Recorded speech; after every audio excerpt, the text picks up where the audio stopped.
Welcome to the deep dive. Today, we're embarking on quite an intense exploration into the world of carbohydrates, or maybe more accurately, saccharides. That's right. Saccharides. It's a better term, really. They're just fundamental to life, aren't they? Playing these huge roles in, well, everything from plant structure to our own metabolism. Exactly. And yeah, saccharide feels more inclusive than just carbohydrate or sugar. It hints at the sheer variety we're going to cover. And that's the plan. Consider this your, let's say, comprehensive journey into the glycome. We're using Harper's Illustrated Biochemistry as our guide, aiming for a real mastery here. Like the pros. Pretty much. We want to get to that level of understanding, not just surface level stuff, but the details that matter in health and disease. Absolutely. Harper's is our map. By the end of this, you should feel confident navigating saccharide complexities. We'll hit the big categories: monosaccharides, disaccharides, oligosaccharides, and the big ones, polysaccharides. So let's start right at the beginning, the foundation, monosaccharides. Okay, the simple building blocks. What's the core definition? They're the simplest sugars. You can't break them down further by hydrolysis into smaller sugar units. They're literally the indivisible components. The basic units. Got it. But simple in definition doesn't mean simple in variety, does it? Not at all. They're incredibly diverse. We classify them based on, well, two main things. First, the number of carbon atoms. Right, like trioses, tetroses, pentoses. Exactly. 3 carbons, 4, 5, 6 for hexoses, 7 for heptoses, and so on. The second thing is the carbonyl group, that carbon double bonded to an oxygen. Ah, yes, the CO group. Aldoses and ketoses. Precisely. If that carbonyl is at the end of the chain, it's an aldehyde group, making it an aldose. If it's somewhere within the chain, it's a ketone group, and that makes it a ketose. So for the simplest ones, the trioses, we'd have glyceraldehyde as the aldose. Right. And dihydroxyacetone as the ketose. And these, even though they sound basic, they're super important metabolically, yeah. Absolutely critical. Key intermediates and pathways we'll definitely get into. And, Harper's Table 15.1 lists out more examples if you want to see the full range. Good reference point. What about sugar alcohols or polyols? They seem related. They are. You get them when you chemically reduce that aldehyde or ketone group on a monosaccharide down to an alcohol group. They pop up naturally in some foods. And they're made commercially too, right? For like diet foods and diabetic products. Exactly. Because our bodies don't absorb them very well from the small intestine. Which means fewer calories. But there's a downside. Digestive issues. There can be, yes. Since they aren't fully absorbed, they travel to the large intestine. There, gut bacteria can ferment them. Leading to gas and, well, discomfort. Potentially, yes. Flatulence is a common side effect. And because they're not fully absorbed, they generally yield less energy, maybe about half compared to regular sugars. Okay. Now let's really focus on glucose. It seems to be the central player in mammals. Why is it so important? Oh, it's paramount. Glucose is the primary metabolic fuel for pretty much all mammals except ruminants, interestingly enough. And it's the universal fuel for the fetus. So it's like the body's main energy currency. That's a great way to put it. Readily available, efficiently used. Almost every metabolic pathway somehow connects back to glucose. Understanding its role is, well, fundamental to understanding energy metabolism. And it's not just for burning immediately, it's also a starting point for making other things. Absolutely. It's the precursor for synthesizing glycogen, which is how we store glucose. Okay. Also for ribose and deoxyribose, the sugars in RNA and DNA. Crucial. And galactose, which we need to make lactose, milk sugar. Plus, it's built into glycolipids, glycoproteins, proteoglycans. These are all vital molecules for cell structure, signaling, you name it. It really is a central hub. It is. Now, the structure of glucose, it's shown in different ways. Straight chain Fisher projection, the ring-like Haworth projection, and then this 3D chair conformation. Why so many views? Well, each representation gives us different insights, you see. The straight chain Fisher helps visualize the linear sequence and where the OH groups are. Okay.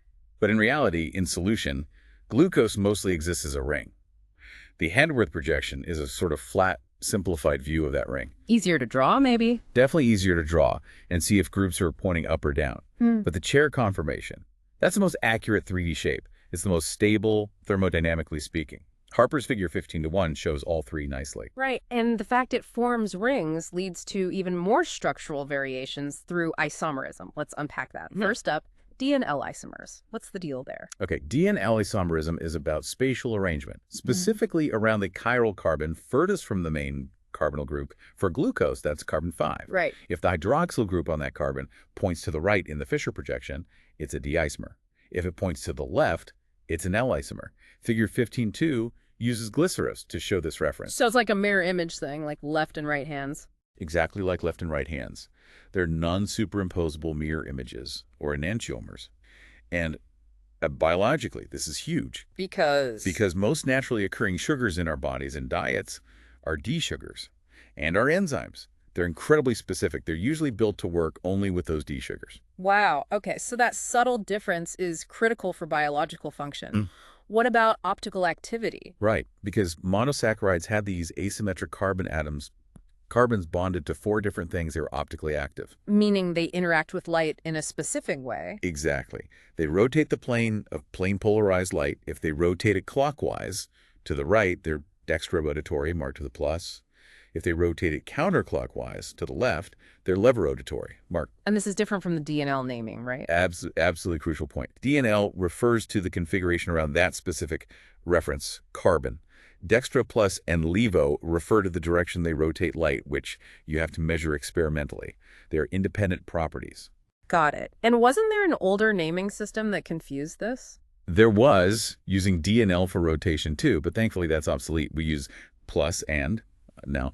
And, just as a practical point, glucose in solution is dextrorotatory. Which is why it's also called dextrose. Precisely. Okay, back to the rings. You said glucose mostly exists in a ring form in solution. Pyranose and furanose rings. Yes. When sugars with 5 or more carbons cyclize, the rings they form resemble either pyrano, 6-membered ring with 1 oxygen, or furan, a 5-membered ring with 1 oxygen. So we call the sugar rings pyranose or furanose forms based on that similarity. Correct. Figures 15:3 and 15:4 illustrate this. And for glucose, the 6-membered pyranose ring is by far the most stable and common form in solution. Like over 99% is glucopyranose. So that 6-membered ring is what we're usually dealing with biologically. Overwhelmingly, yes. Now, alpha and beta anomers, this sounds like another layer of complexity that comes from making the ring. It is. When that straight-chain aldose, like glucose, closes into a ring, the aldehyde group at carbon 1 reacts with the hydroxyl group, usually the one on carbon 5. This forms what's called a hemiacetal. Okay. This reaction turns the original carbon 1 in glucose into a new chiral center. We call this the anomeric carbon. And because it's a new chiral center, there are 2 possible configurations. Exactly. These are the alpha-amine beta anomers. They differ only in the orientation of the anomeric group attached to that anomeric carbon, C1. How do we tell them apart in the Hammerth projection? In aldehyde-glucopyranose, the anomeric OH group points down on the opposite side of the ring for the CH2OH group at carbon 6, which points up. In beta-glucopyranose, the anomeric OH points up on the same side as the CH2OH group. And these forms can interconvert in solution. Yes, they exist in equilibrium. In a glucose solution, you'll find roughly 38% alpha and 62% beta, with a tiny amount of the open chain form present too. It's a dynamic process called mutarotation. Fascinating. So even that one position can flip. Does the furanose form have anomers too? Yes, it does. Though, as we said, the furanose form of glucose is much less abundant, less than 1%.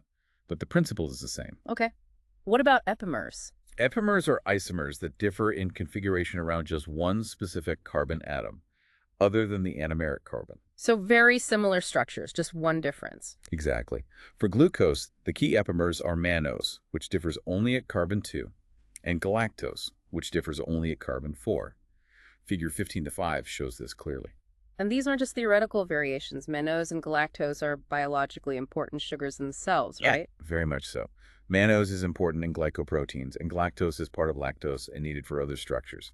These single carbon differences matter. Okay, one last type of isomerism, aldose ketose. Right. We touched on this. Glucose is an aldehyde group at C1. Fructose has the same formula, C6H12O6, but it's a ketone group at C2.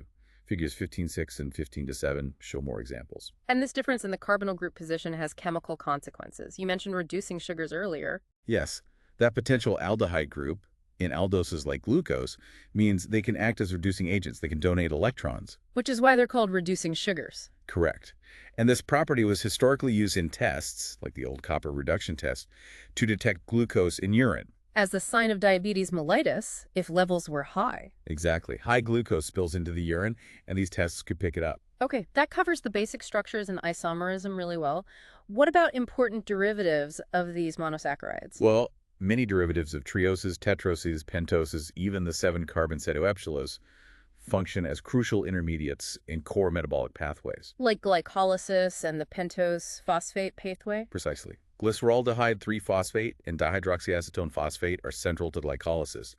Ribose, ribulose, xylulose from the pentose phosphate pathway are vital for making NADPH and nucleotide precursors.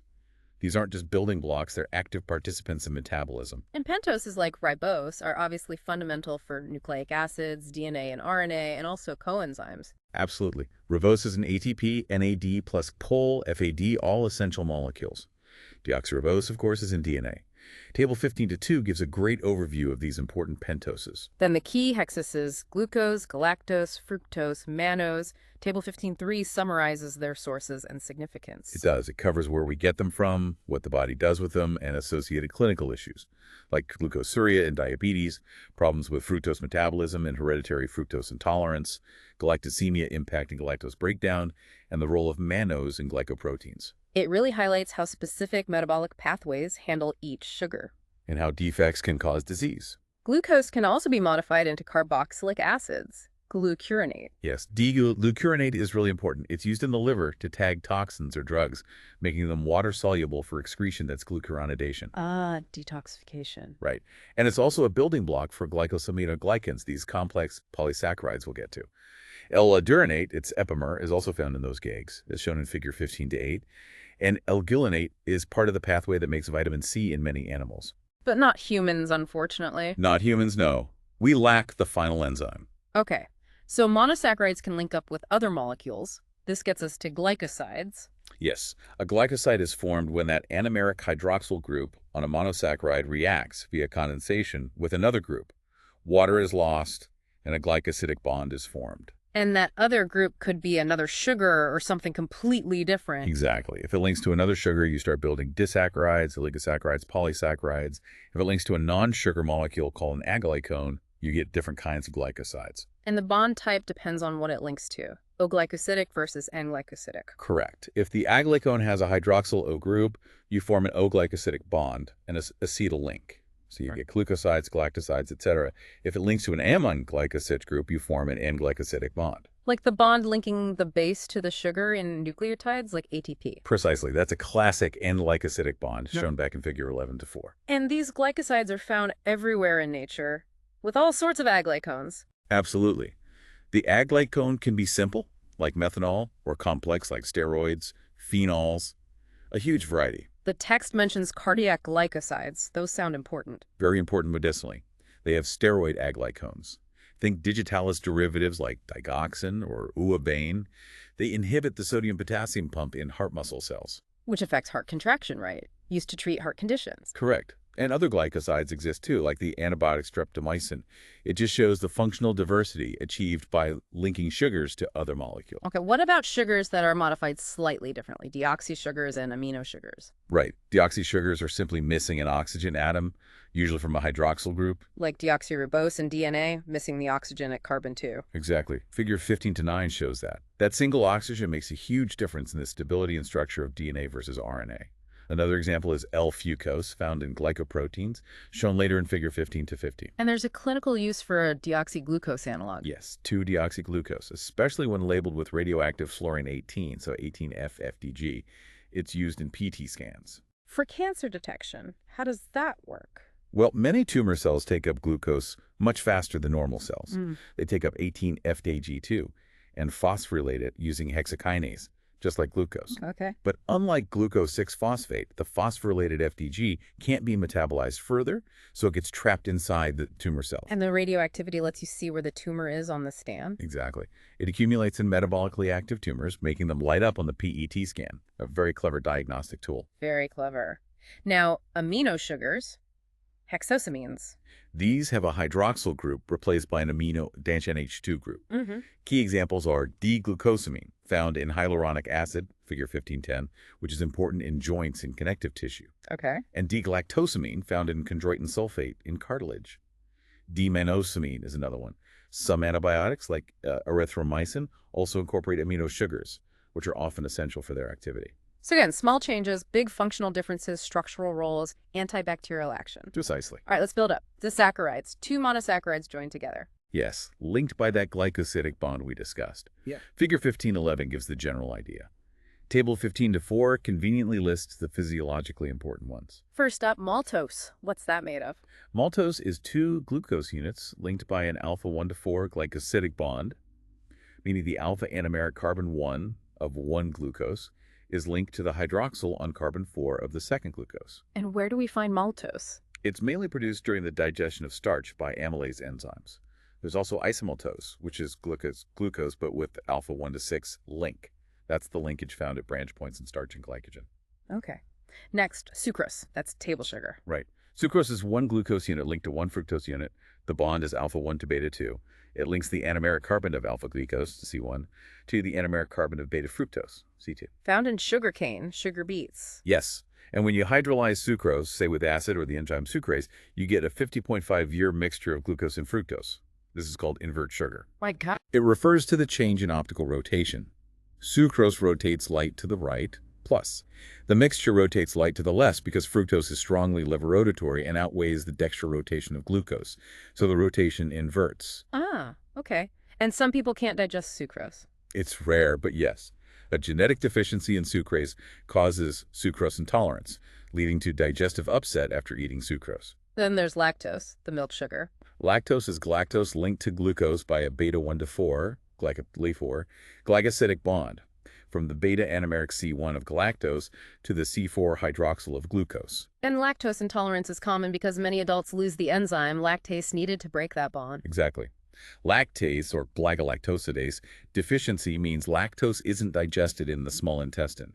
It goes to the large intestine. Bacteria ferment it, causing symptoms like bloating and diarrhea. The text also mentions lactosuria in pregnancy, lactose in urine. Yes, sometimes happens due to increased milk synthesis. What about lactulose? Sounds similar to lactose. It is structurally similar, but it's galactose linked to fructose by a beta 1-4 bond. It's mostly synthetic, found only in tiny amounts in heated milk. And we can't digest it. Correct. Human enzymes don't break that specific bond, so it reaches the large intestine intact, where bacteria ferment it. This produces acids, draws water into the colon. Making it an osmotic laxative? Precisely. Used for constipation. Lastly, for disaccharides, trehalose. Trehalose is two glucose units, but linked alpha 1 to alpha 1. It links the anomeric carbons of both glucose units. Ah, so it's non-reducing. Exactly.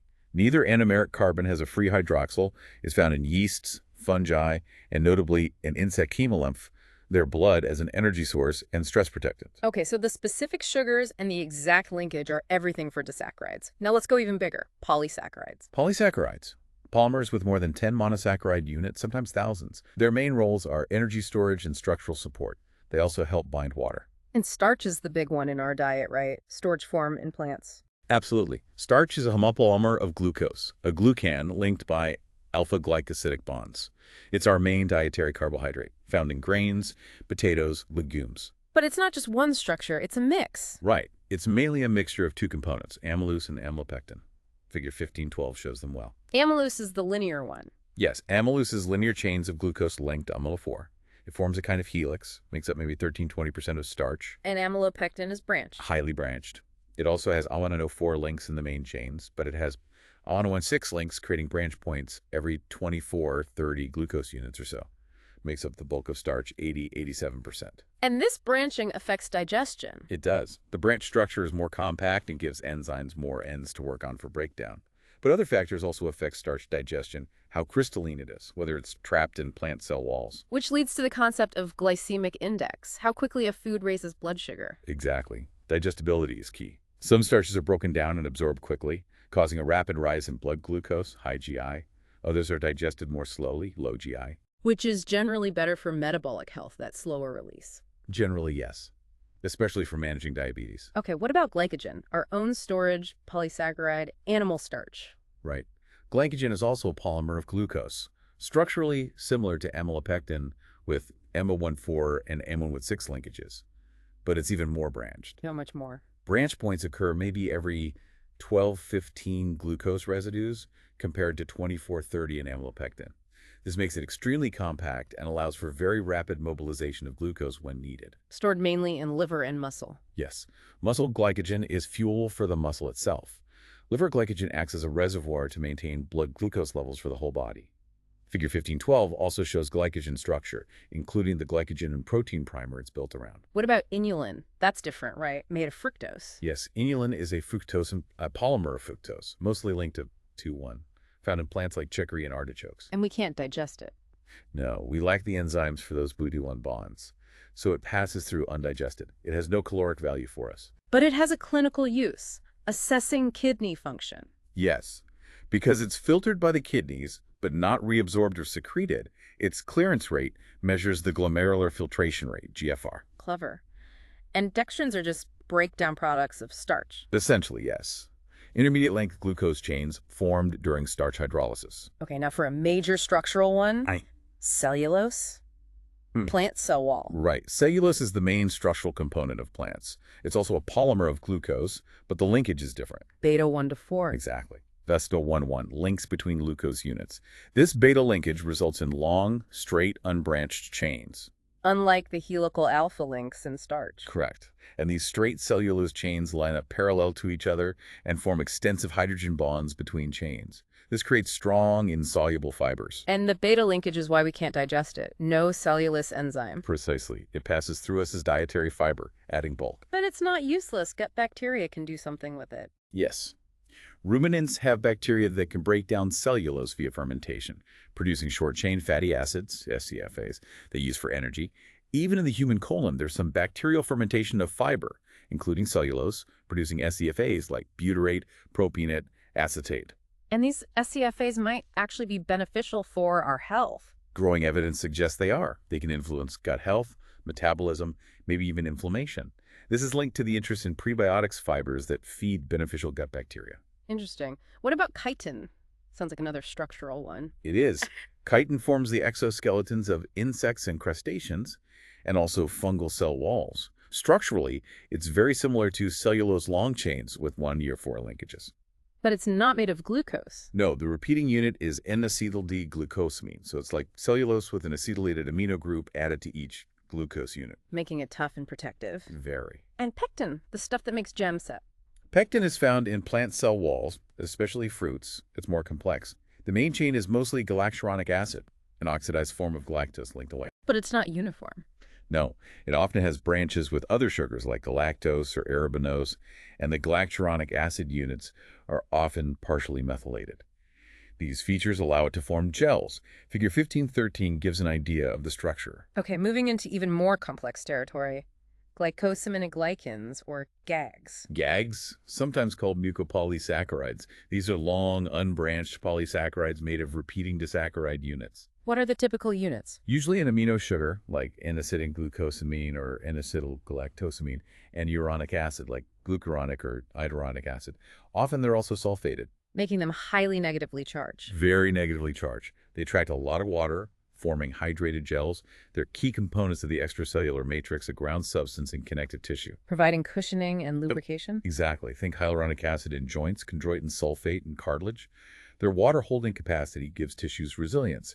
Heparin is another important GAG. It's a potent anticoagulant, shown in figure 1514. And these GAGs are often attached to proteins, forming proteoglycans. Yes, most GAGs, except hyaluronic acid, are found covalently linked to a core protein, forming huge proteoglycan molecules. These are major players in tissue structure and function. All right. Then there are glycoproteins, proteins with attached carbs, but different from proteoglycans. Yes, glycoproteins or mucoproteins are proteins with attached oligosaccharide chains, usually shorter and often branched, unlike the long repeating units of GAGs in proteoglycans. What kinds of sugars are in these chains? A variety of hexases like mannose, galactose, amino sugars like N-acetylglucosamine, the deoxy sugar fucose, figure 1515, and sialic acids. Table 15-5 lists common ones. And these glycoproteins are everywhere. Cell membranes, secreted proteins. Ubiquitous. Protein glycosylation, adding these sugar chains, is a super common modification. It affects protein folding, stability, where it goes in the cell, how it interacts with other molecules, crucial for cell recognition, immune response, tons of things. You mentioned sialic acids. What are they? Sialic acids are a family of 9 carbon-acidic sugars. The most common one is N-acetylneuramic acid, NUAC, shown in figure 1515. They're usually found right at the ends of oligosaccharide chains, on glycoproteins and glycolipids. And their terminal position and negative charge are important. Very. They play roles in cell interactions, receptor binding, sometimes exploited by pathogens like flu virus, and influencing cell surface charge. Okay. What about glycation? That sounds different from enzymatic glycosylation. It is very different. Glycation is a non-enzymatic, spontaneous reaction where a sugar, usually glucose, chemically attaches to a protein. Kind of randomly. Yes, it happens primarily at accessible amino groups, like on lysine residues. And the amount of glycation depends directly on the concentration of glucose around. Which is why it's relevant in diabetes. Exactly. High blood glucose leads to more glycation of proteins. The classic example is glycated hemoglobin, HbA1c. Measuring HbA1c tells you average blood sugar over time. Right, over the lifespan of the red blood cell, about 2-3 months. It's a key marker for diagnosing and monitoring diabetes control. Increased glycation of other proteins over time is also thought to contribute to diabetic complications. So sugars aren't just fuel or structure. Their attachments, enzymatic or not, have huge biological consequences. What about their role specifically in cell membranes? Carbohydrates make up about 5% of the weight of most cell membranes. They exist as the carbohydrate portions of glycoproteins and glycolipids, And they're mostly on the outside of the cell. almost exclusively on the outer surface of the plasma membrane. Together, they form a carbohydrate-rich layer called the glycocalyx. The cell's sugar coat, what does it do? It's involved in protection, cell adhesion, and crucially, cell recognition, like molecular ID badges on the cell surface. You can even visualize them using lectins proteins that bind specific sugars, like concanavalin, binding mannose, and glucose residues. Like a foreign in red blood cells is a key example. Yes, it's a major membrane glycoprotein there. Its extensive carbohydrate chains stick out from the cell, contributing to the cell's negative charge and acting as recognition sites. Carbohydrates are also found on apolipoprotein B in plasma lipoproteins like LDL, influencing how lipids are transported and taken up by cells. And this brings us finally to the ABO blood groups, determined by sugars. Amazingly, yes. The ABO blood types are defined by different oligosaccharide structures attached to proteins and lipids on the surface of red blood cells. These act as antigens. So what makes A different from B or O? It comes down to specific enzymes, glycosyltransferases encoded by the ABO gene. Type A individuals have an enzyme that adds N-acetylgalactosamine to a precursor sugar chain, the H antigen. Okay. Type B individuals have an enzyme that adds galactose to that same H antigen. Type AB people have both enzymes, so they add both sugars. And type O? Type O individuals have a non-functional enzyme, so they don't add either sugar. They just have the basic H antigen precursor left on their cells. Wow. So type O lacks the A and B antigens, making them universal donors. And AB has both, making them universal recipients, all down to adding one specific sugar. It's a fantastic example of how subtle differences in these oligosaccharide chains encode critical biological information, defining something as fundamental as blood type compatibility. This whole deep dive really drives home the incredible versatility and importance of saccharides. It's way beyond just energy. Absolutely. From single monosaccharides and their isomers, through di and polysaccharides serving storage and structure, to the complex information encoded in the glycosylation patterns of glycoproteins and glycolipids. Yeah. It's a vast and intricate world. The sequence, the sugars involved, the linkages, it's like a whole language written in carbohydrates. It really is. The glycome holds so much biological information influencing nearly every aspect of cell biology, health, and disease. It definitely makes you wonder, beyond energy, structure, and recognition signals like blood groups, what other subtle biological messages might be hidden within the glycome, within these complex sugar structures that we're only just beginning to understand? Something to ponder. A very good question to end on. There's still so much to discover. Indeed. Well, thank you for joining us on this incredibly detailed exploration.